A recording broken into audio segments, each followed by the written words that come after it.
So you're back in America, and what do you say to your American friends or colleagues or people who you just meet in America who say, if you have those people in your life who say that inflation is good? how do you, and I hear that from even friends of mine. What do you say to them to make them open their eyes to say like, oh no, inflation is not good? And why not even a little bit inflation? They always go ahead then to me like, oh yeah, they have like hundreds and hundreds of % of inflation. That's bad. But a little inflation, that's good. I mean, we need that 2-3% of inflation. Like, what do you tell them? So that's funny. I haven't heard inflation is good, but what I think I hear is that inflation is normal. You know, I think we have been so ingrained to believing that 2-3% is normal that nobody thinks beyond that. And for most people in the US, and I'm in Miami especially, I see a lot of people doing very well. Yes, we are struggling with inflation. I mean, during COVID, I saw that, you know, I buy organic food in America because the regular food here is not very good or healthy. So I buy organic, and organic food went up at least 30%. And so when that happened, I thought, wow, you know, it's not just 2 or 3%, it's not 10%, it's 30% in some areas. And people see that inflation is happening, and that's too high for people. But I think they think a little bit of inflation is normal. And plus, people that I know, you know, do pretty well. And when you do pretty well, you can handle a little bit. You can handle, not that you like it, but you can handle it. So I haven't found a way, you know, to get to the why Bitcoin yet with many of my friends, because they don't see a need for it. And when I talk about Bitcoin, they're, oh yeah, you're into Bitcoin, and that's about it.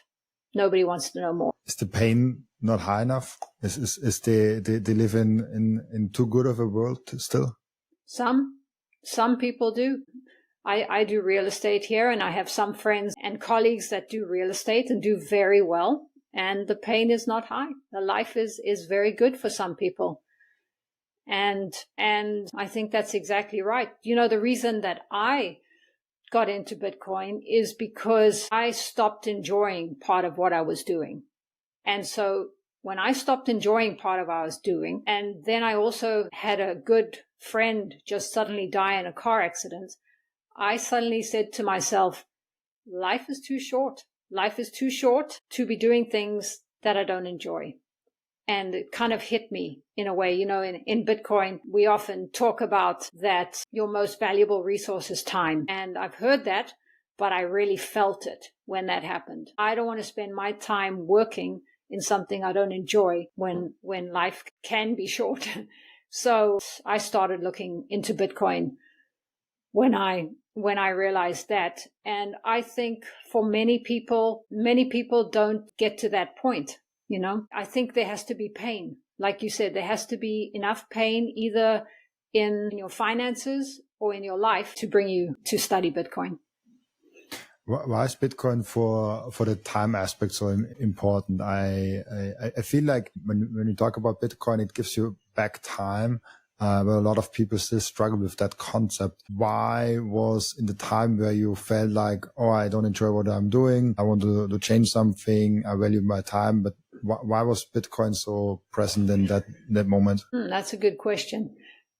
Because I realized that if I saved in a vehicle that would preserve my savings, then I could have more time to do what I want. And what I really want to do, I don't want to buy fancy cars and all of that. I want to travel and see my family. I want to travel occasionally and see the world. I want to buy organic food, and I want to live the life I want to live. So it was more about that I want to spend my time wisely, and rather than doing things that I really don't want to do. I'm not sure if that answered the question. It definitely answers that, and it's really cool to see that.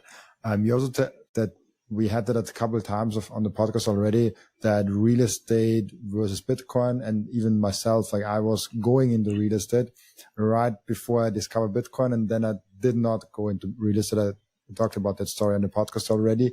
But why did you not go into real estate and stick with Bitcoin? So I'm still working in real estate, but I see, the more I study Bitcoin, I see more the value of Bitcoin. So much so that I owned a property.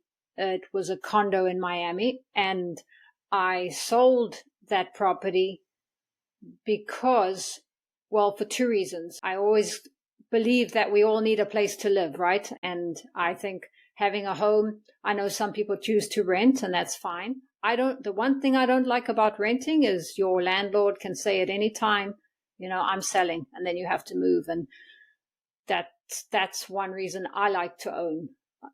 But this property that I had, we have a problem in Florida with very high condo association fees. And in 2025, they're going to get even higher for many condos. And that's because of the Surfside building in Miami that collapsed.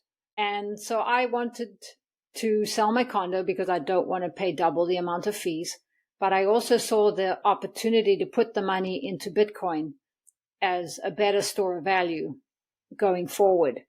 And, at the time, that was a little while ago, I do still want that money to put back into property. So I did put it into the ETFs, which I know for many Bitcoiners is a no-no. But the reason I did that was because I wanted to sell it at some point and put it back into property.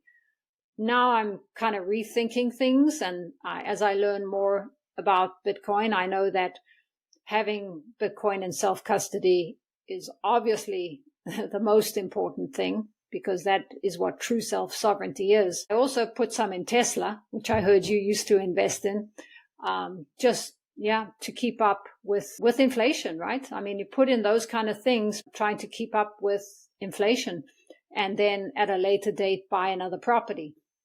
Yeah, so that was an interesting and a nerve-wracking experience. But the reason I did it, there was two big reasons. One, because the condo fees are going up too high.